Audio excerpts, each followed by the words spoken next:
sommes en train de... On a prié sur vaincre le découragement et vaincre le découragement et la peur. Les découragements et la peur.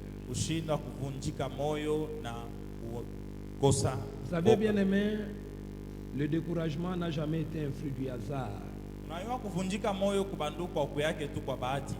Du moins pour les paresseux.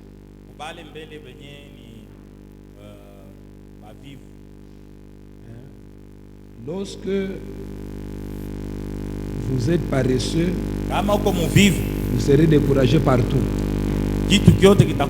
Les paresseux ne manquent jamais de raisons pour ne pas faire quelque chose. Les paresseux connaissent tout. Mais seulement il fait contre-temps.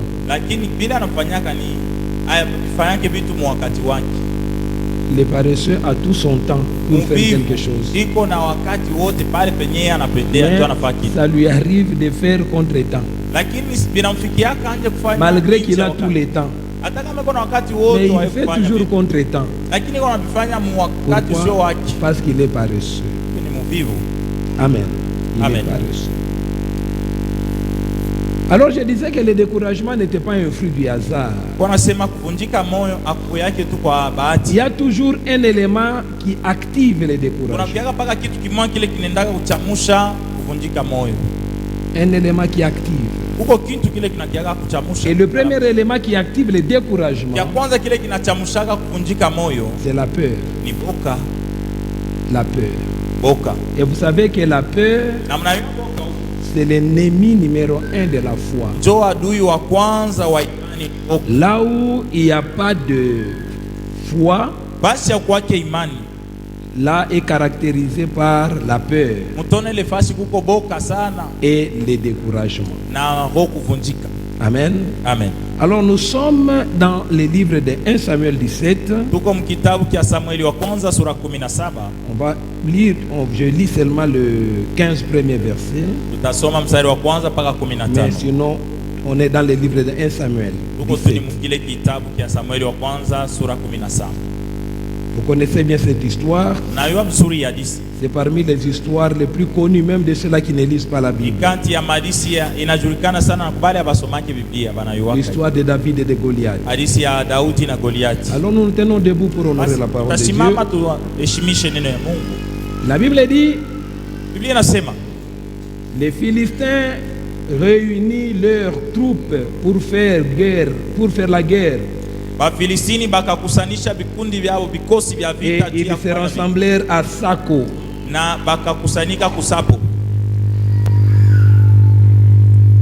Ville qui appartenait à Juda.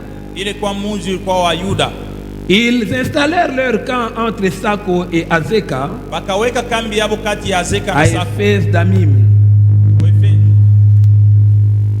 À Éphès d'Amim. Saül et les hommes d'Israël se rassemblèrent aussi. Ils installèrent leur camp dans la vallée de Éla. Et ils se rangèrent en ordre de bataille contre les Philistins. Je peux lire en français seulement. Les Philistins se tenaient sur une montagne et Israël sur celle d'en face. La vallée les séparait. Un homme sortait alors du camp des Philistins et s'avançait entre les deux armées. Il s'appelait Goliath, venait de Gad et mesurait environ 3 mètres. Il avait sur la tête un casque en bronze et il portait une cuirasse en écaille en bronze qui pesait près de 60 kilos. Il avait des jambières en bronze et tenait un javelot en bronze en bandoulier. Le bois de sa lance avait la grosseur d'un cylindre de métier à tisser. Et la lance en fer pesait 7 kilos. Celui qui portait son bouclier marchait devant lui. Les Philistins s'est arrêté et adressa, les Philistins s'arrêta et adressa aux troupes d'Israël rangées en ordre de bataille. Il leur cria: pourquoi sortez-vous pourquoi sortez-vous pour vous ranger en ordre de bataille? Ne suis-je pas le Philistin et n'êtes-vous pas d'esclaves de Saül? Choisissez un homme qui descende contre moi. S'il peut me battre et qu'il me tue, nous serons vos esclaves. Mais si je le remporte sur lui et que je le tue, vous serez nos esclaves et vous nous servirez. Les Philistins dit encore: je jette aujourd'hui un défi à l'armée d'Israël.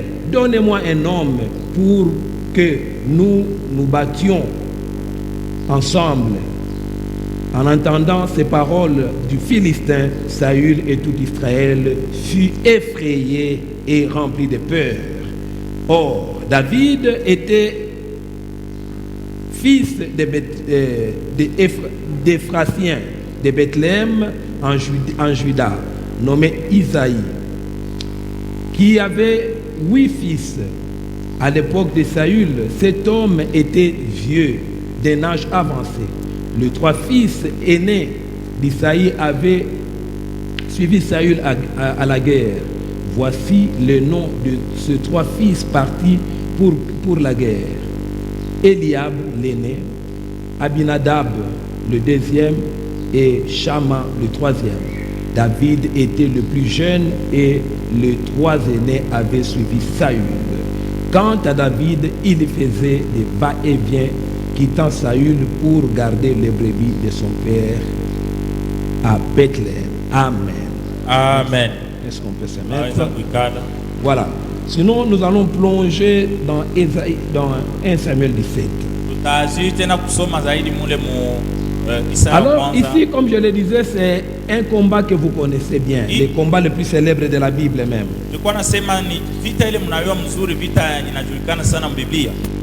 Ici, c'est un homme qui imposait la terreur. Il imposait la terreur. Et il ne le faisait pas par hasard. Il avait un objectif. Ici, je vais dire à quelqu'un: toi qui vis les combats, tu dois savoir que tes combats ne sont pas le fruit du hasard. Il y a quelque chose que l'ennemi cherche dans ta vie.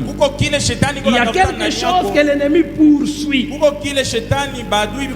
n'est pas en vain qu'il te combat. L'ennemi ne cible pas n'importe quoi. L'ennemi cible les choses valeureuses. L'ennemi attaque des personnes importantes. Amen. Ce n'est pas un hasard le combat que tu vis. Quand l'ennemi se lève pour te combattre, tu dois savoir que l'ennemi a un objectif. Il a un objectif. Dans ce combat ici, l'ennemi cherchait à faire d'Israël ses esclaves, son esclave. Les Philistins voulaient faire d'Israël leurs esclaves.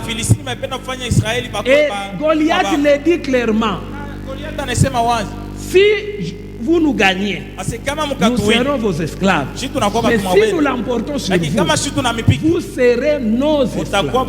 Bien aimé, tous les combats de ta vie ont un objectif. C'est pourquoi l'ennemi commence par te terroriser, afin de te faire perdre le courage, afin de te déconcentrer, afin de te détourner. Amen. Il commence par te terroriser. Il te déconcentre afin de bien poursuivre son objectif, afin que tu sois faible et qu'il puisse atteindre son objectif. Tu dois apprendre à bien observer les combats de ta vie. Vous savez, beaucoup de chrétiens ont perdu le sens de leur combat parce qu'au lieu d'abord d'observer, d'étudier les objectifs de l'ennemi, eux, ils se mettent à se plaindre. Ils se mettent à trembler. Ils sont déjà découragés avant même les combats.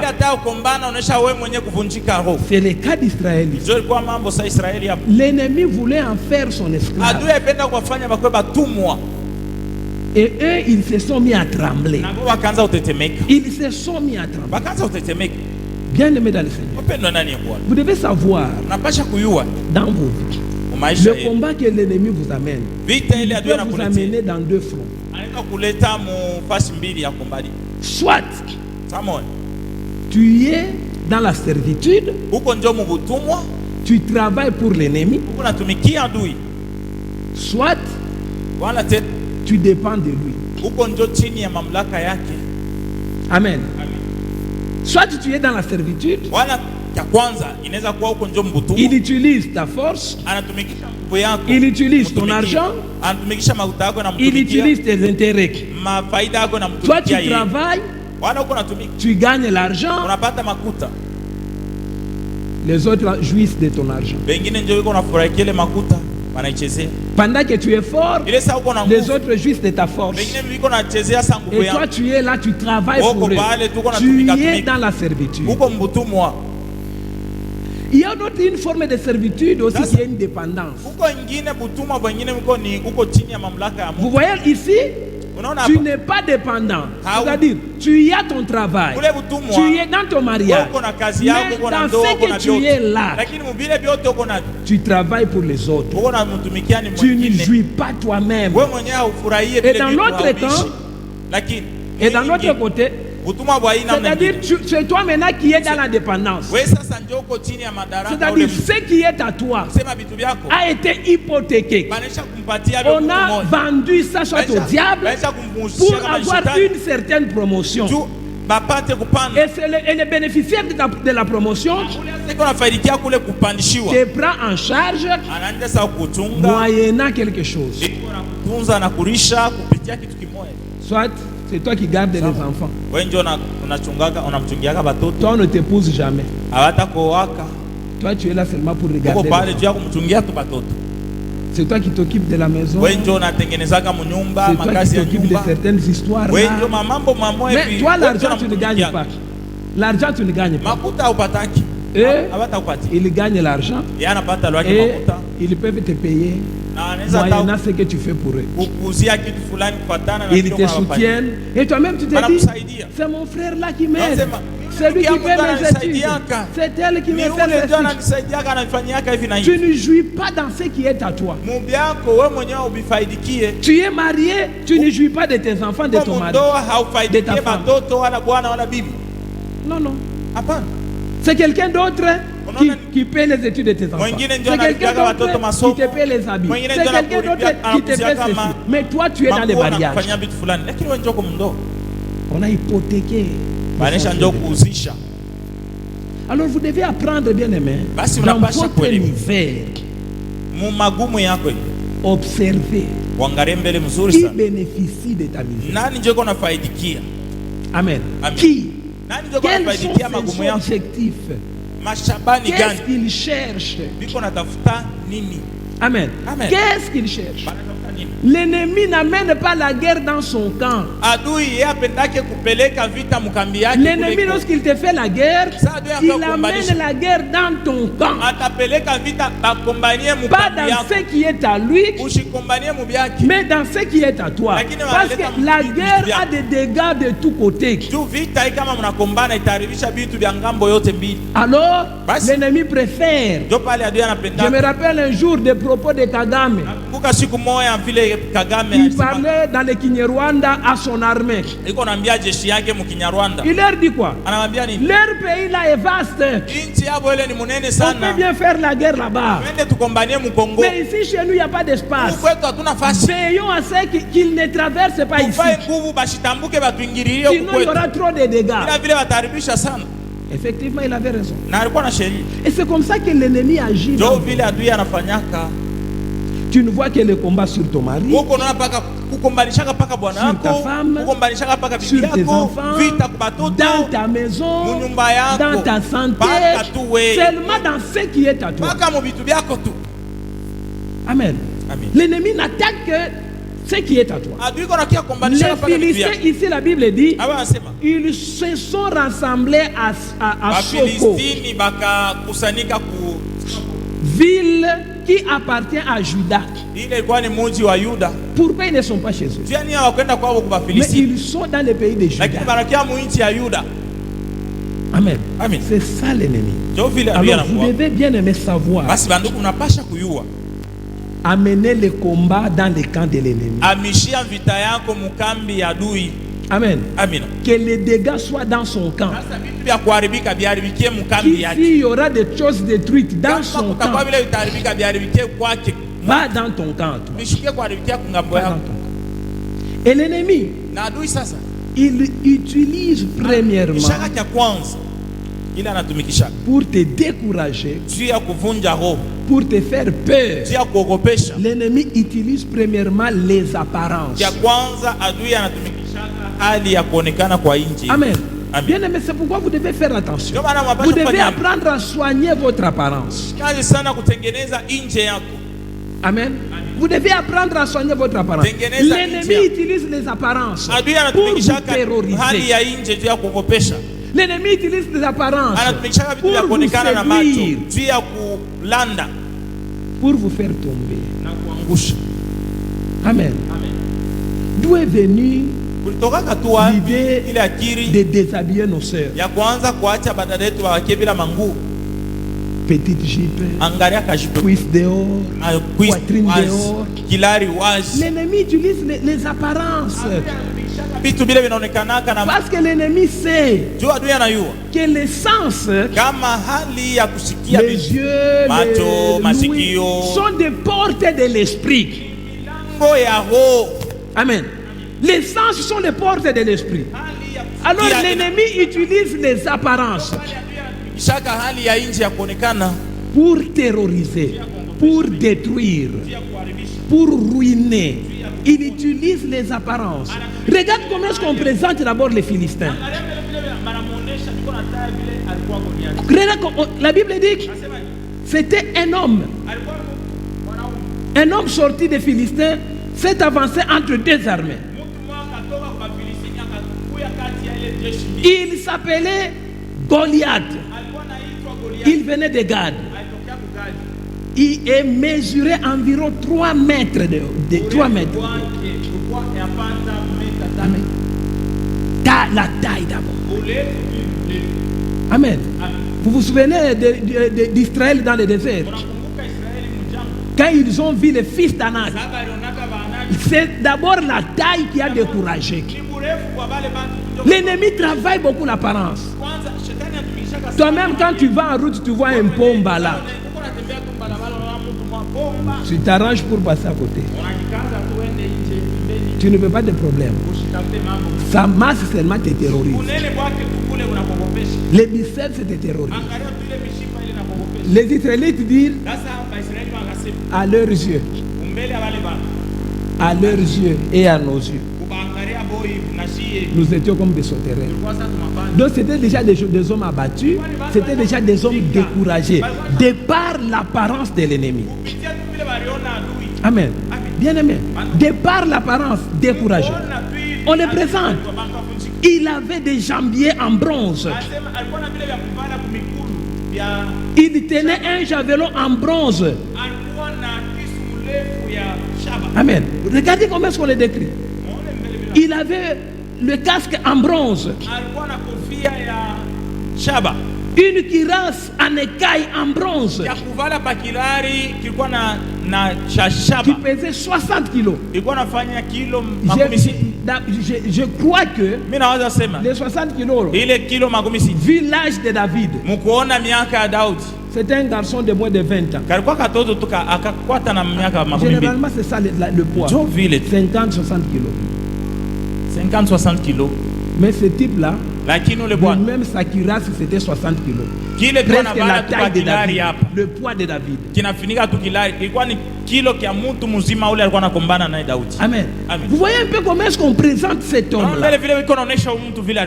Et par sa présentation, Saül et Israël tremblaient. Amen. Amen. Il tremblait. Bien aimé. Et c'est comme ça que l'ennemi vous terrorise. Il vous présente des choses. Il présente des choses qui vous effrayent. Tu es dans ta maison, tu ne sais pas rester seul. Pourquoi? Il y a des choses que tu vois. Tu as fait des cauchemars la nuit. Alors tu échoues de dormir seul. Tu sors, tu commences à chercher même un petit enfant là pour dormir. Pourquoi? L'ennemi t'a terrorisé. Il y a des choses que tu as vues et ça t'effraie, ça diminue ta foi. Pourquoi? L'ennemi s'est révélé.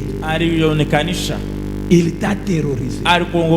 Et la Bible dit, quand vous êtes au verset 24, à la vue de cet homme, tous les Israélites prirent fuite et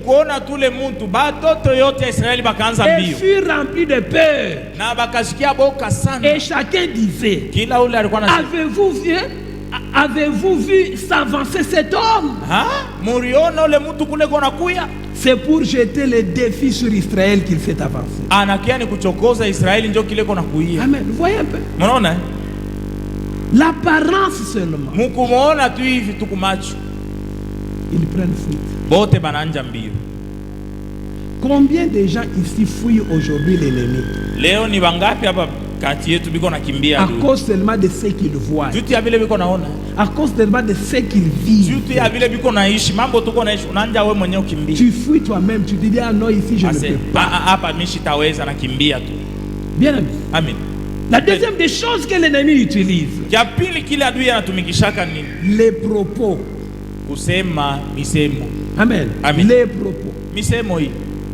L'ennemi utilise les propos pour vous décourager, pour vous détruire. La Bible dit, le verset 10e, les Philistins dit encore,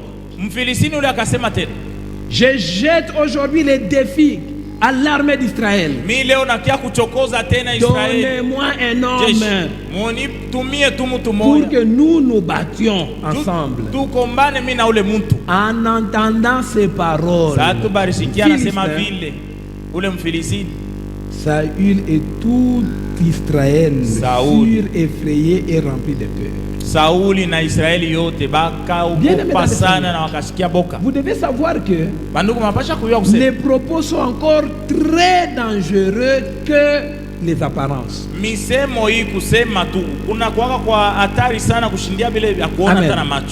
Les propos sont très dangereux que les apparences. Pourquoi? Les propos montre l'objectif de l'ennemi. Amen. Par ce qu'il dit, il te montre ce qu'il va te faire. Alors quand tu mélanges les propos et l'apparence, quelqu'un peut être là, il ne dit rien, il se tient seulement. Bon, tu ne vas pas avoir vraiment peur. Tu vas chercher à l'éviter. Mais lorsqu'il s'adresse à toi, là tu peux fuir. Et c'est ce qui faisait fuir Israël. Les propos. Par l'apparence, il pouvait se rendre à un ordre de bataille. Mais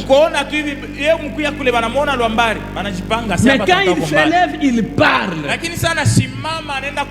Les gens prennent fuite. Les gens prennent fuite.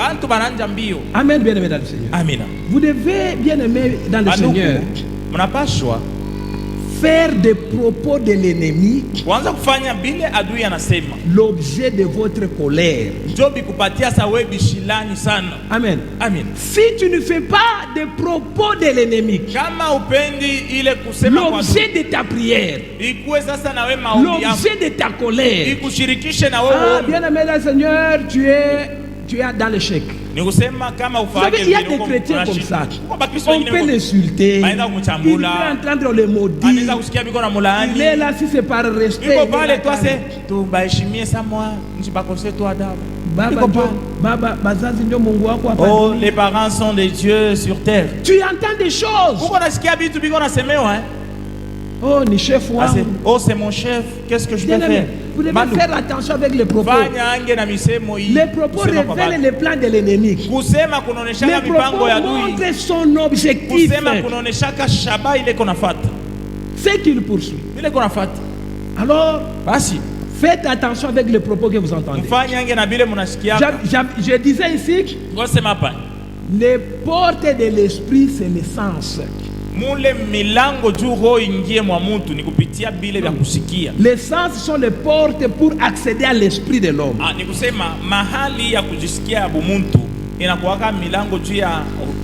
Ce qui te décourage là, c'est ce qui est passé par tes yeux, c'est ce qui est passé par tes oreilles. Amen. C'est ce qui te décourage là. Donc la peur est entrée dans ton esprit par tes oreilles, par ta bouche et par tes yeux. Alors vous devez faire attention pour vaincre l'ennemi, vaincre sa terreur. Bien aimé, vous devez savoir protéger votre esprit. La Bible dit garde ton cœur plus que toute autre chose. Amen. Pourquoi? Le cœur, c'est l'élément moteur. Le cœur, c'est le déclencheur, soit du découragement, soit du zèle. Alors vous devez bien aimer savoir garder votre cœur. Tout commence par l'esprit. Tout commence par l'esprit. L'état de ton esprit est très important pour changer ton environnement. L'état de ton esprit est très important pour changer l'état de ta famille. David, c'était un esprit. Un esprit qui n'acceptait pas la défaite, qui n'acceptait pas d'être dompté. Ça, c'est ça David. Il ne voulait pas que tu viennes, que tu prennes sa brebis, parce que toi tu es lion. Tu vas me voir aujourd'hui. Parce que toi tu es ours. C'est ça l'esprit de David. Il ne voulait pas perdre. Au moins que tu le tues. Tu vas prendre parce que tu l'as tué. Tu ne peux pas prendre parce que tu l'as terrorisé. Combien de gens ont lâché parce qu'ils ont été terrorisés? Combien? Bien aimé. Combien ont lâché? On t'a seulement terrorisé. Tu lâches.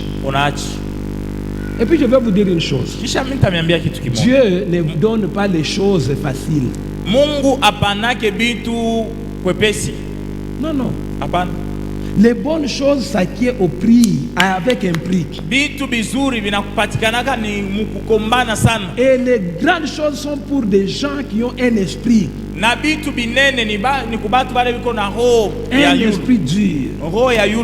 David, son frère lui dit dans le verset 28e. Eliab, le frère aîné de David. Voyez d'abord déjà les rapports qu'il y a entre les deux. C'est le frère aîné. Les grands frères. La Bible dit Eliab, son frère, le frère aîné de David, l'avait entendu parler à ses hommes. Et il fut enflammé de colère contre lui. Il dit, pourquoi tu es descendu ici? Et à qui tu as laissé ton petit troupeau dans le désert. Na kakundi ka makondolo kale unaachia nani mule mpo. Je connais ton orgueil Mine shaka kuyua kiburi kyako. et la méchanceté de ton cœur. Na yua bubaya bwa roho yako. C'est pour voir la bataille que tu es descendu. Kile kinakuletesha huko ni juu uone tu vita vile watu wiko nakombana. Ça c'est le grand frère. Jo kaka yake Et ule. pas n'importe lequel. Tena na wowote. Un homme battu. Ye njo mtu wa. Un homme qui avait la corpulence de roi. Ye ule mwe unamwona tu utasema sasa ni mfalme.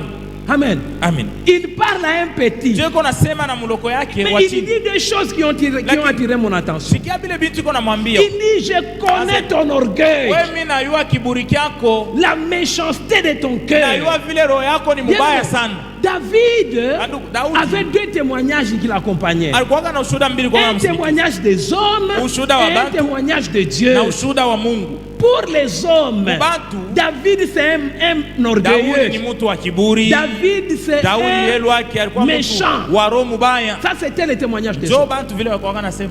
Mais pour Dieu, Lakini kumbele ya Mungu David c'était l'homme Daudi selon le cœur de alikuwa Dieu. mtu wa kufurahisha roho ya Mungu. Le choix de Dieu. Alikuwa chaguo ya Mungu. Amen. Ça peut t'arriver, bien-aimé, Inaweza kufikia na que wewe vile. les hommes te collent un témoignage Bantu banakutwika qui est kiushuda contraire kimoya. à la volonté de Dieu. Kile abifanani hata vile mapenzi ya On Mungu peut te kumesha. coller un témoignage Banaweza kubandika kilaka par kimoya. les hommes. Bantu Et ce témoignage na ule ushuhuda peut paraître contraire inaweza kuonekana à ce que tu fais. na bila uko unafanya. Ah, celui-là c'est un serviteur de Dieu. Ase huyu naye ni mtumishi wa Mungu huyu. Celui-là vraiment. Huyu naye huyu. Celle-là. Huyu naye dada huyu. C'est une Atasema tu naye servante. kunatumikia Mungu. Bien-aimé, Bandu ça c'est normal.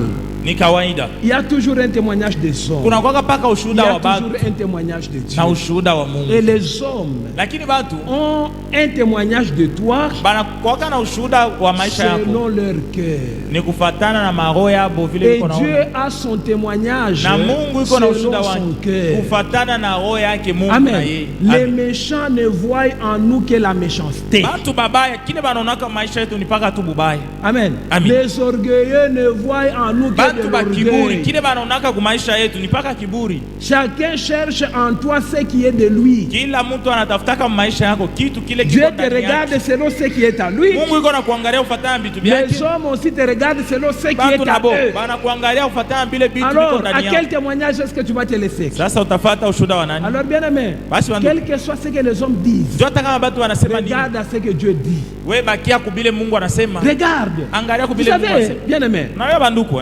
les hommes Batu peuvent appeler banaweza kuita ta rigueur kule kunyoloka kwako sana, Comme la kuheshimia méchanceté. sana masheria. Ils vont appeler ça la méchanceté. Boba anaita sa vile ni bubaya. Amen. Amen. Ces frères-là, ils se croient quoi? Ase ule frère naye anajuazia ni Je suis venu mimi en nilikuya retard d'1 minute. retard ya 1 minute tu. Il a fermé la porte. Kisha anafunga na kufunga C'est un mlango. méchant. Ni mtu mwa mubaya. Ça, c'est un paresseux. Ule Ça, ndio c'est un mvivu. désordonné. Njoo mtu wa ovyo vile anakuwaka wa fujo. Il te trouve méchant Anakuona wewe mubaya.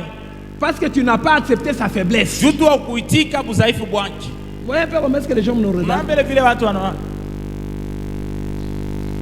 Ils vont te traiter d'orgueilleux batakuona saa uko mtu wa kiburi à cause de ton sérieux. juu ya kunyoloka kwako. Lui, il se croit qu'il. Yeye anajiwazia siko nani mbele.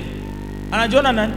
Non, c'est parce que tu es sérieux qu'on te traite comme enfant Hapana, d'orgueil. nijua uko mumambo ya kunyoloka. Moi, Ndio beaucoup banakuona. de gens disent que cet homme-là, c'est pas cela, c'est un orgueilleux. Bamingi wananitaka sio ule pasole, ni wa kiburi, Il est méchant. ni mtu wa roho Je ne mbaya. peux pas accepter que tu viennes avec la légèreté ici. Siwezi kuitika kuye tu na mambo ya ovyo ovyo hapa. Non, Ile non, je shika vais te iti. chasser, je vais te reprendre. Nitakufukuza, nitakunyolosha. Hein? Bien aimé. Mpendo. Les hommes Batu vont te voir Batenda selon ce kuona. qui est en eux. Mkufatana vile vitu viko maroho yao. toi, sois concentré à ce Sasa que Dieu veut. wewe uangalie tu sana kubile Ne Mungu te laisse anapenda. pas effrayer par ce que les hommes disent. Usiongope vile batu wiko nasema. Pour la famille de David, Kukizazi kia Daudi mjamaa. c'était un orgueilleux. Balikuwa naona Et puis nikapetika mwaka c'était un kiburi. méchant. Tena katoto karoho mubaya sana. Mais pour Dieu, Lakini kumbele ya Mungu ce que les gens voyaient comme méchanceté, vile watu walikuwa wanaona njo ce que bubaya, les gens voyaient comme orgueil, vile watu walikuwa wanaona pour kiburi. Dieu c'était une qualité Mbele ya Mungu ndio pour ilikuwa vitu être vizuri roi. sana. Tuwa C'est kwa pourquoi mfalme. vous allez voir, bien aimé. Ndio maana mtenda C'est kuona. souvent cela que vous appelez méchant, orgueilleux, que Dieu bénit. Ni zaidi paka wale mnawaitaka watu babaya, watu bakiburi, ndio Mungu anabariki Pourquoi? yangu. Parce qu'ils ont des qualités. Biko na vitu vizuri ndani C'est à yao. cause de vos faiblesses que vous les traitez de méchants. Mwa mko naona babaya ni juu ya budhaifu Mais kwenu. cette rigueur-là, Lakini kule ce kunyoloka kule. sérieux-là, Kule que vous kunyoloka. voyez comme méchanceté, Kujiheshimia kule c'est munaona ce que Dieu senjo trouve comme bubaya. qualité Ye Mungu pour anaona en senjo faire vizuri. de rois. Juu ya kuwafanya kuwa bafalme. Des hommes qui vont relever la famille, Watu wale watainua des femmes qui bizazi. vont relever la famille. Wanamke wale watainua Vous bizazi. pouvez dire ni mubaya. Oh, il est D'ailleurs, méchant. Kwanza, sikia, angalia. dis ce que tu dis. Sema bila unapenda useme, sema. Ce que tu vois comme défaut là, Bila kunaona senjo bubaya. c'est à cela que Dieu regarde Ndio Mungu yuko anaangalia paka pour kubili. sauver ta famille, Juu ya kuokoa pour jamaa yako. sauver la nation. Juu ya kuokoa nchi. Amen. Amen. Alors ne vous laissez pas terroriser par des Basi kitu propositions. hataki moya kusema kwa bantu Ne kushiogopeshi. vous laissez pas terroriser. Kusema Ne, kushiogopeshi. ne change pas Usibadilike pour plaire à un homme. juu ya kufurahisha mtu. Amen. Amen. Ne change pas. Ne Usibadilike sois juu pas ya kufurahisha mtu. complice des méchants. Usikuwa unachangana na bantu Ne babaya. sois pas complice des faibles. Usichangane na bazaifu. Il vient en retard. Yeye anakuja anaisha uchelewa anafika nyuma. C'est qui est à la porte? Ase nani kwa mlango? C'était Ni fulani. c'est là on va entrer. Ule tutaingia Nije, leo. bien. Anafika nije. Mais quand c'est qui est à la porte? Lakini sana nasikia se nani kwa pa mlango? C'est elle. Ni fulani. Celui-là c'est un méchant. Ule ni mtu On mbaya ne peut pas ule. entrer. Hatutaingia leo. Bien aimé. Banduku. Que les méchants vous traitent de méchants. Batu babaya bamione sema Que les kwa babaya. paresseux vous traitent de méchants. Batu babaya bamione babaya. Amen. Qu'ils vous traitent de méchants. Batu one babaya. C'est ces petits méchants-là. Ni paka kale C'est katoto ces kale petits kabaya. orgueilleux-là Paka kale kakiburi kale. qui n'acceptent pas de perdre, Kenya akaitikage upoteza. qui n'acceptent pas de lâcher facilement, Akaitikage kuacha tu paka hivi tu. qui Hapana. va sauver cette famille de la taxe et de l'impôt, Ndio karenda kuokoa kile kizazi ile jamaa bashanje kulipa tena qui va ushuru wala sauver kodi. Israël. Akienda kuokoa Israeli. Amen. Amina. Bien aimé, Batuku. méfie-toi Ushangalie hata kule des sura propos des lwako. hommes. Sois focus Wewe angalie tu sana à la volonté de Dieu. kwa mapenzi ya Mungu. Sois focus Angalia à sana la kwa volonté de mapenzi Dieu. ya Mungu. Vous savez bien aimé, Mnaelewa banduku quand wa? Dieu veut bénir, Wakati Mungu anapenda Dieu kubariki, ne regarde pas d'abord hanjake mbele kuangalia aux imperfections ku makosa de la chair. ya mwili. Parce que les imperfections de la chair, Makosa ya c'est mwili facile de les résoudre. kwepesi kuimaliza. Dieu regarde au cœur. Mungu ananjaka kuangalia ni C'est ton kumaro. cœur que Dieu utilise. Ni Va roho ndio utiliser. Mungu anapenda C'est kutumikisha. ton cœur. Ni Alors roho. bien aimé dans le Seigneur, Basi garde ton cœur. Chunga moyo wako. Garde ton cœur. Chunga Parce moyo. que c'est lui que Dieu va utiliser. Ndio ule moyo Mungu atatumikisha. Goliath était là géant. Goliathi alikuwa pale, angalia mtu mrefu. Eliab était là géant. Eliabu naye mtu mnene Saül, d'abord la Bible dit, il dépassait tout Israël d'une Kwanza Biblia tête. inasema alikuwa anapitaka Baisraeli Géant. wote mrefu. Mais Na leur alikuwa taille, géant.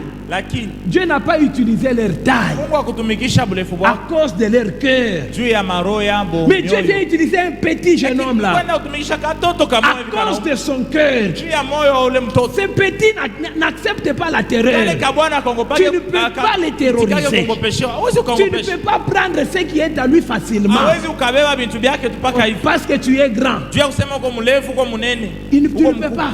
Hautabeba. Et c'est ça que Dieu a vu. Na njoo vile Mungu aliona maule mtu. Amen. Amina.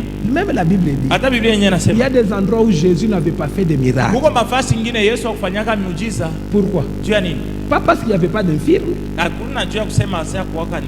Il y avait.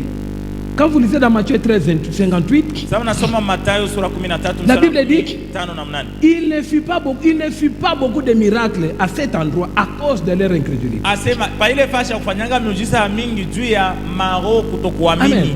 L'incrédulité, c'est l'handicap mgumu. physique, Ule moyo spirituel. mgumu wa kutokuamini ni ulemavu wa kiroho. Amen. Amina. C'est l'handicap de l'esprit. Ni ulemavu wa kiroho. Un homme incrédule, c'est un handicapé spirituel. Mtu ule mwenye ana wa imani hamini yake ni kusema ni mlemavu C'est-à-dire, wa kiroho. un homme comme ça, Dieu ne peut pas l'utiliser. Mungu wa vile Mungu Un Mungu homme atamtumisha. incrédule, Mtu Il mwenye hana garde imani même son corps dans la prison.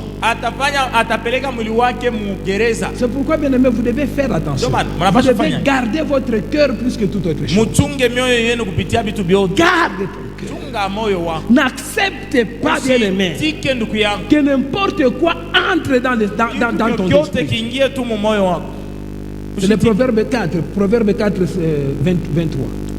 Mezali sura 4 mstari wa 12 na 3. La Bible dit, garde ton cœur plus que toute autre chose. Chunga moyo wako ole kupita kitu kingine kyote. Car de lui jaillissent les sources de la vie. Tumule mumonjo muko navuya chemchemo ya buzima. Amen. Les sources de la vie. C'est-à-dire les choses qui peuvent donner la vie. Vitu vile inaweza kuleta buzima. Alors, garde ton cœur. Ndio pale chunga moyo wako Plus que toute autre chose. kupita vitu vyote. Amen. Amen. Garde ton cœur. Chunga moyo wako. Le cœur ici, Moyo ce n'est hapa. pas le cœur qui bat. Haina kaka kitu C'est kakiungo l'esprit. komu kanapikaka hivi. Hapana. Ni roho. C'est l'esprit. Ni roho. Garde ton esprit plus que toute Sema. autre chose. Chunga roho Car yako. c'est de ton esprit Ni muone que Mungu. jaillissent les sources de la vie. Ndio mnatokaka chemchemo ya De buzima. ton esprit. Amen. Amen. De ton esprit. Mule roho yako. Si ton esprit est abattu, Kama roho yako ni ya kuvunjika, il n'y aura pas de source de la vie pour toi. hakutakuwa chemchemo ya buzima kwa maisha yako. Alors tu dois préserver, bien aimé, ton esprit Chunga sana roho. de toutes ces choses-là Na bile vitu vyote vile qui découragent l'esprit. vyenye C'est-à-dire, vinavunjaka. pour garder ton esprit, Juu ya kuchunga moyo wako, il y a des choses que tu dois priver à tes yeux. kuko vitu vingine yenye utakatala macho yako kuona. Pour préserver ton Juu ya esprit, kuchunga roho il y a yako, des choses que tu dois priver à tes oreilles. kuko vitu vingine utakatala kusikia na D'ailleurs, masikio c'est ce que yako. David avait fait. Ndio vile Daudi alifanyaka. Parce qu'il ne voulait pas détruire son esprit. Daudi hakuwa anapenda kuharibisha roho yake. Bien aimé, Mpendwa. il ne voulait pas détruire son esprit. Hakuwa anapenda kuharibisha roho yake. Alors, Mwisho, pour, bien aimé, ne Tout pas ça, se ça. décourager, juu usivunjike. détourne-toi des gens qui te découragent. We epuka sana bantu bakukuvunja. Amen. Amen. Détourne-toi des gens qui te découragent. Kama unapenda usivunjike moyo, epuka Garde ton esprit. wende mbali na bantu bale bakuvunjana. Arrête, interdis à tes oreilles d'écouter les propos des gens qui te découragent. Chunga roho yako, ufanye masikio yako sisikie bantu bale Amen. bakuvunja. Il y a certaines personnes que tu dois chasser de tes oreilles, Kuko bantu bengine ubafukuze kabisa, que usibapatie tu dois masikio. chasser de tes yeux. Ubafukuze kumacho yako usibangarie. David dit, David Eliab anasema. dit à David, le verset 28 nous avions lu, Kule mstari wa 2:8 tusoma. il dit, Anasema hivi. c'est pour venir voir la guerre que tu es venu.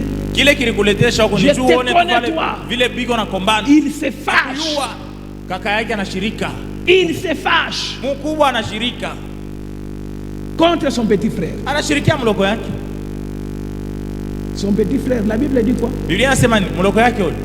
David s'est détourné de lui. Daudi akatoka akachana naye. Il s'est détourné. Akamwacha. Il est parti Akaenda vers les gens kubantu bale. qui lui disaient Bale walikuwa wanamwambia ce qu'on va donner. vitu vile celui qui watapatia va vaincre. mtu ule mata wina Il atampika a Goliath. fui celui qui voulait le protéger de la mort. Anakimbia mtu ule alikuwa anapenda Qu'est-ce que kumchunga tu es venu asikufe. faire à la guerre ici? Kile kinakuletesha kuvita huko Retourne nini? à la maison. Rudia kunyumba. C'était une façon de préserver ton petit Ilikuwa frère, ni kusema bashiwe mloko yake. de le garder. Kumchunga Il baki prend l'autorité des grands frères. anasimama sasa Allez, mkubwa retourne. ninjo kaka. Ale rudia kunyumba. David se détourne. Daudi Vous savez, bien aimé, anatoka. il y a certaines personnes que vous devez fuir. Mnajua watu wengine mapasha bakimbia. Kama bwana wako anakuchoka, Si ton mari est hatukuchoki. fatigué de toi, nous on n'est pas Rudia fatigué de toi. huku. Rentre en famille. Ah. Eh? Kesho watakwambia shuluwa bukweli bwa. Après quelques jours, on te dira que non, n'est-ce pas, c'est toi-même qui as causé ton divorce. Bien aimé, Ndugu il yangu. y a des choses qu'il ne faut pas entendre, même si c'est bien. Kuko vingine vitu hata kama ni vizuri Même usibishikie. si ça semble comme de l'amour. Hata kama inaonekana sama mapendo, usishikie. Il y a des choses qu'il faut se détourner. Kuko vitu vingine unaachana navyo. À un âge, il faut savoir menacer les enfants. Saa moya mu miaka moja unayua kuongopesha watoto. Petit, ici c'est chez moi. Beti hapa ni kwangu Je te donne 4 mois. Nakupatia 4 mois. Tu dois partir. Toka ama kwako. Hein? Oh, Dieu mtoto wangu tu Oh, moya. c'est mon seul fils. La Bible dit l'homme doit quitter. Biblia Biblia sema mwanaume atatoka. Sinon utakuwa Bukovi na bako yako tu vas baba commencer mke. un jour à te battre contre Kale ta katoto belle-mère. nikabaya uko unaona bubaya bwake juu yako kwako. Tu vois son mal, c'est parce qu'il est chez toi. Libère-le.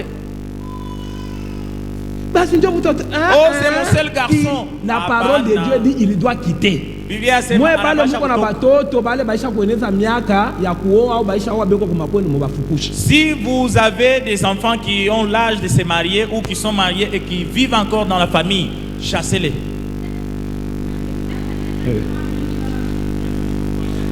Mbafukuze. Chassez ces enfants-là. Voyez quelqu'un là qui reste en cinglé, tomba dans la maison de son papa. Il doit aussi aller se débrouiller avec les bailleurs.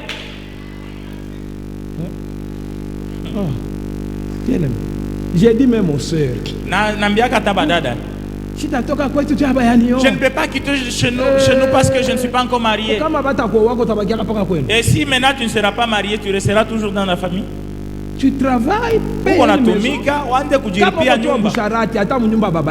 si tu veux te prostituer, même dans la maison de ton papa, tu te prostitueras toujours.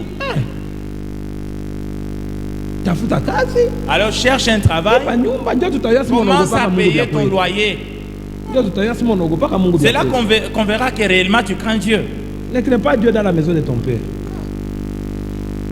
Amen. Amen. Il y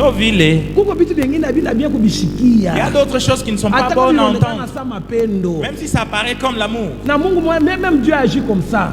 À un moment là, tu as un endroit là, paisible là. Et puis à un moment, Dieu commence à susciter les problèmes. Les problèmes, c'est pour te chasser de là. Mais toi, tu ne comprends pas. Bien aimé, attention. Détourne-toi de certaines personnes. David s'est détourné. Il va écouter ceux-là qui lui disaient ce qu'on va donner à celui qui va venir. Vous l'avez. J'aime ce que David dit d'abord à son frère. C'est un autre point. Bien aimé, pour éviter le découragement, tu dois connaître tes droits et les défendre. Amen. Tu dois connaître ton droit. Le verset 29 vient. David dit à son frère, son frère là qui le menaçait, il dit, n'ai-je donc qu'ai-je donc fait? N'ai-je pas le droit de m'exprimer? Amen. Amen. Donc, tu as le droit de t'exprimer. Quand quelqu'un commence à t'empêcher de t'exprimer, bien aimé, il faut se révolter. Quand on commence à t'empêcher d'exprimer tes talents, quand on commence à t'empêcher d'exprimer tes capacités, révolte-toi. Amen. Amen. Révolte-toi. Moi je dis toujours, même aux femmes, un mari qui commence à t'étouffer, qui commence à t'empêcher de t'épanouir, commence à réfléchir comment te libérer. Amen. Amen. Je ne dis pas réfléchir comment divorcer. Comment te libérer. Amen. Amen. Quelqu'un entend bien. Comment te libérer. Je ne dis pas comment divorcer. Si la libération est dans le divorce, si la libération est dans le divorce, réfléchis bien. Amen. Amen. Réfléchis. Tu dois connaître tes droits. Le droit est droit quand on sait les défendre. Amen. Amen. Quand on sait les défendre, quand on sait les valoriser. Sinon, On va te dompter. On va étouffer tes capacités. Amen. On va te détruire. David défend son droit. Il dit, j'ai le droit de m'exprimer, grand frère. Ce n'est pas ta colère qui va m'empêcher de m'exprimer. Non, non, j'ai le droit. Je ne t'ai pas manqué. Mais ici, je vise aussi à mes intérêts. Si toi tes intérêts c'est la fuite, moi mes intérêts c'est attaquer. Amen. Amen. Tu dois savoir défendre ton droit. Pour éviter le découragement, tu dois apprendre non à regarder à ce que tu vas perdre, mais regarde à ce que tu vas gagner. C'est ça la maladie de beaucoup de chrétiens. Ils ont peur de perdre que de gagner. Amen. Amen. Ils ont peur de perdre que de gagner. Alors ils sont là comme des poules folles qui couvrent les œufs pourris. Quand on veut l'enlever là-bas, il te pique. Elle couvre les œufs pourris. Amen. Amen. Bien aimé. Tu dois savoir penser à l'avenir. Regarde à ce que tu vas gagner. C'est tout ce que j'ai ici. Si je fais ça, ça sera la fin. Oui, ça sera la fin. Si tu gardes, ça sera la fin. Parce que tu finiras par manger. Et puis tu seras le même vide. Mais si tu te débarrasses, tu mets dans le sol, tu seras affamé pour un peu de temps, mais ta famine sera différente de celui qui a mangé. Celui qui a mangé, il n'a plus d'espoir, il n'a plus d'espérance. Mais toi, tu auras de l'espérance. Amen. Amen. Pense. On dit à David, David, ton petit troupeau là, à qui est-ce que tu as laissé dans le désert? Il y a les ours, il y a les lions. Oh grand frère, ce que je poursuis est plus grand que les petits troupeaux là. Tu appelles même ça petit. Je veux être le berger, pas du petit troupeau. d'Israël. Voyez un peu. Et pour être le berger d'Israël, il devait quitter son petit troupeau. On le rappelle. Souviens-toi de l'amour de ton petit troupeau pour lequel tu as affronté l'ours, pour lequel tu as affronté les lions. Vous voyez, c'est comme ça que beaucoup de gens sont. Ah, non. J'ai assez souffert pour cet enfant-ci. Je l'ai même eu par césarienne. Kisha, c'était seulement tes responsabilités. À un âge là, tes responsabilités prennent fin. Il doit se prendre en charge. Faut pas aggraver avec l'amour là. Ah, laisse-le partir. Amen. Laisse-les partir.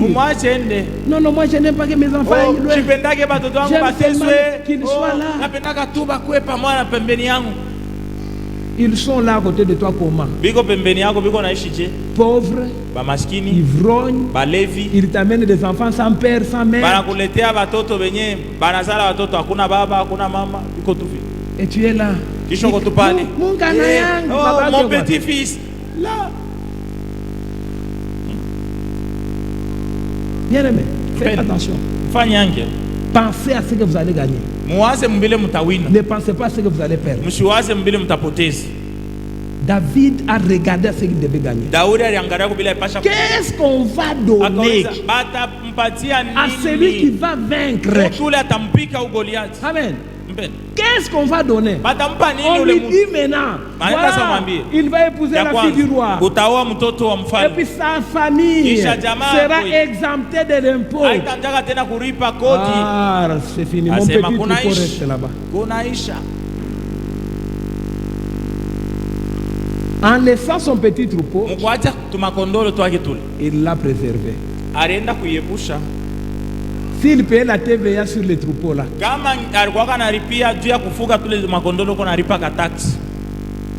voyez, en les gardant, il devait commencer à sortir. Mais en les laissant, pour aller affronter Goliath, son troupeau était exempté de l'impôt. Amen. Amen. Apprends, bien-aimé, à regarder à ce que tu vas gagner et de jeter ton pain sur les autres.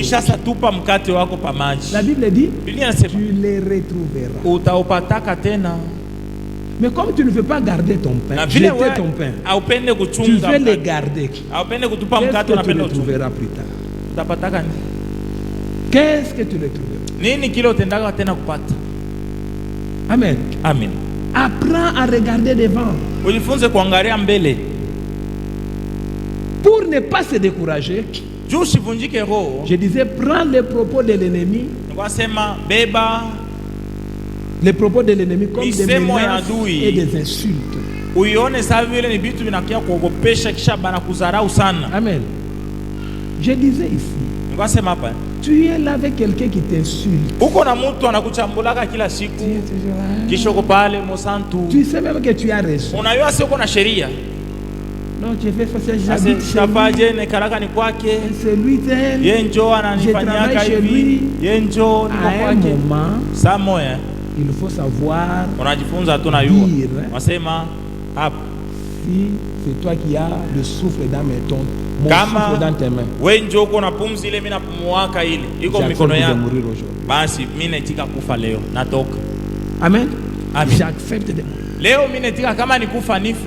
Vous savez, il y a des gens, parce qu'ils savent que tu n'iras nulle part. Bien aimé. Un enfant d'un ministre qui est chez toi. Est-ce que tu vas jouer avec cet enfant-là? Parce que tu sais que moins de gestes, il va appeler, on va venir le prendre, il va aller. Maintenant, un orphelin. Tu sais de où? Acheter un atafashi. Il n'ira nulle part. Et le traitement diffère. Il y a des gens bien aimés que vous devez apprendre à menacer. Amen. Amen. Et tu les menaces. Un jour, j'avais menacé mon bailleur. Quand j'étais au CRA là-bas. C'était une dame là. Elle voulait venir. Ici on ne joue pas. Je te paie ton argent. Tu n'as rien à faire. Ok. Il commence à me fuir, commence à passer par ma femme.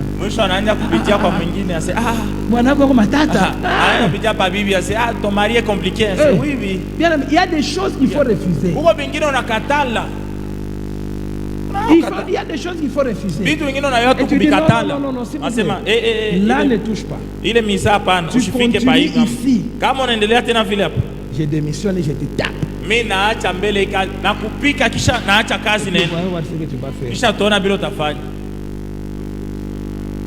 Amen. Amen. Oui, il faut savoir maintenant. Quand il commence à aller, notre relation est professionnelle. Tu commences à mener autre chose. Qui commence à toucher mes droits. Parce que tu veux te plaire. Amen. Ah, je vous avais dit l'histoire de mon ami là, malheureusement il est déjà décédé. Il va en boîte avec sa femme. Mais il regarde les autres femmes. Maintenant, ils se mettent, lui et sa femme ici, en face quelqu'un d'autre avec sa femme. Sa femme va jouer. Le mari de l'autre aussi va jouer. Lui, il se met à draguer maintenant l'autre femme. Cette femme veut lui parler. Alors lui, il amène un peu le visage.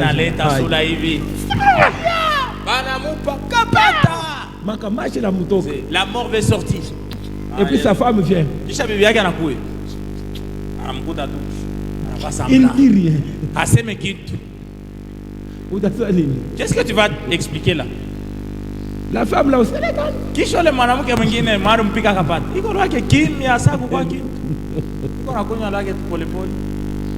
C'est comme ça qu'il faut redresser ces villes. Tu les redresses, il manque des mots. Parce qu'il sait qu'il est fautif. Pas quelqu'un, il est fautif. Et il veut te terroriser. Non, non. Ça n'accepte pas. N'accepte pas. Accepte de là. Il faut lui montrer que tu es à bout. Elle apprendra à te respecter. Amen. Amen. Pour éviter le découragement, il faut utiliser sa force. Amen. Utilise ta force. Saül, verset 38e. Saül donne ses armes à David. David essaie, si ça ne tient pas. Non. Moi je suis un berger. Les bergers ont des frondes. Les bergers ont les bâtons. David prend ce qui est à lui. Il prend ce qu'il sait utiliser. C'est avec ça qu'il va affronter. Amen. Utilise ce qui est à toi. Amen. Utilise tes moyens. Ne cherche pas grand. Non. Utilise. Dieu dit à Gédéon, va avec la force là que tu as. Lui, il voulait que Dieu le remplisse d'abord. Il soit pomba. L'ennemi le voit, il fuit. Dieu n'a pas besoin de changer d'apparence pour frapper l'ennemi. Il n'a pas besoin de gonfler les biceps. Dieu a besoin d'un esprit disposé. L'esprit de David était disposé. Et son esprit a entraîné son petit corps. Et le petit corps là de David a frappé les géants de 3 mètres à cause de son esprit. Utilise tes moyens. Vous savez, il y a des gens qui sont abattus quand ils regardent seulement ce qu'il a là. Avec ça, qu'est-ce que je vais faire? Ça. De toute façon, mangeons seulement et puis c'est avec ça que Dieu va faire de grandes choses. Dieu nous donne la bénédiction en semence. Il faut travailler la bénédiction. Travaille ça. C'est une semence. Ça va grandir. Et ça va te prendre en charge. Amen. Travaille. Avec le moyen que tu as. Et dernier point pour aujourd'hui. Pour éviter le découragement, il faut croire en Dieu sur base de tes propres expériences. Amen. Croire. La Bible dit quoi? Verset 34. David dit à Saül, ton serviteur gardait les brebis de son père. Quand un lion ou un ours venait pour en enlever l'une du troupeau, Na wakati simba wala dubu ilikuwa nakuya jia kubeba mmoja wa kondoo, je courais. Nilikuwa nakimbia après lui. Nafukuzana naye. Et je le frappais et j'arrachais les brebis. La brebis de sa gueule. Nilikuwa nafukuzana na ile simba wala dubu na kuipika kunyanganya ile kondoo. Si il m'attaquait, na kama tena kuya kunikombanisha simba wala je l'attrapais. Nilikuwa kana ibamba hivi par la gorge. Pa shingo hapa. Je le frappais nilikuwa naipika et je le tuais. Na kuiua. Et il dit, c'est ainsi que ton serviteur a frappé les lions et l'ours. Na njoo hivi huyu mtumishi wako konaona njoo vile anesha kuwaka simba na dubu. Et ce sera aussi le sort du Philistin. Na njoo paka vile vile mambo itafikia leo de cet incirconcis. Huyu mtu asiyetahiriwa. Car il insulte l'armée du Dieu. Kwa sababu iko na chambula jeshi ya Mungu mzima. David ajouta, Daudi akaongeza kusema, l'Éternel m'a délivré des griffes du lion et des pattes de l'ours. Bwana Mungu aliniokoa kumakucha ya simba na mikulu ya dubu. Et il me délivrera aussi de ces Philistins. Jo tena ataniokoa kumbele ya huyu Mfilistini. Saül dit, Sauli akasema, akamwambia Daudi, vas-y donc et que l'Éternel soit avec toi. Wende basi na Mungu akwe pamoja na wewe. Ton propre témoignage. Ndugu yangu, tumikisha ushuhuda wako wewe moyo. N'a pas de témoignage avec Dieu. Tu n'as pas de témoignage avec Dieu. Hauna bila utasema bila unashaka kuishi na Mungu. Sur quoi est-ce que tu vas t'appuyer? Sasa utekaria pa nini pour vaincre les défis à venir? Juu ya kuwina adui. Tu n'as pas de témoignage avec Dieu. Hauna ushuhuda. Tu n'as rien, tu n'as jamais fait quelque chose avec Dieu. Hauyafaka kitu hata kimoja kia maajabu na Mungu. Maintenant, sur base de quoi est-ce que tu vas vaincre? Sasa sur quoi est-ce que tu vas compter sur Dieu? Mukitu kani kile utatumainia sa Mungu? Sur base de quelle expérience? Ni mumambo kani ile unashaka kuishi? Hein? Sur base de quoi? Mumambo kani ile nye unashaka kuishi ndio mtumainie Mungu?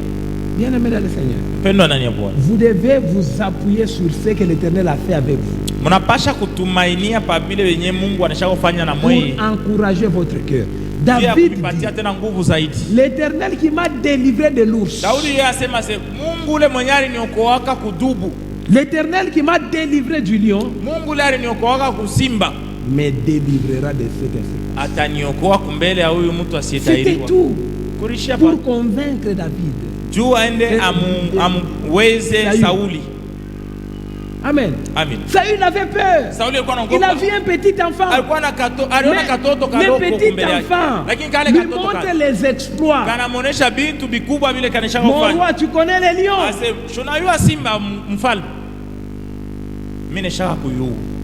Les lions pèsent même 400 kilos. Simba hii inafikishaka hata 400 kilo. Les lions. Simba moja. L'ours même 600. Ours hii dubu inaweza kufikisha hata 800 kilo. Moja tu, munene. Hein? Mais donc il peut dépasser Goliath du poids. Usema inaweza kumpitia na Goliath ule buzito. Je l'ai affronté. Asema shonayua vile bintu mimi nishaka kukombana na kuua. C'est ainsi que je vais traiter cette circonstance. Comme j'ai traité les loups. Comme j'ai traité les lions. Et le Dieu qui m'a délivré, il va me délivrer. Bien-aimé, quelle est l'expérience que tu as pour affronter les défis de ta vie? Amen. Amen. Réfléchis un peu sur ton expérience avec Dieu. Réfléchis sur ton expérience avec Dieu. Et commence à t'appuyer sur ce que tu as fait avec l'Éternel. Amen. Amen. Commence à t'appuyer sur ça. Tu verras la main de Dieu. Si tu n'as pas d'expérience, tu as au moins des défis. Et que ces défis d'aujourd'hui te servent d'expérience pour le combat à venir. Est-ce que quelqu'un peut acclamer le Seigneur?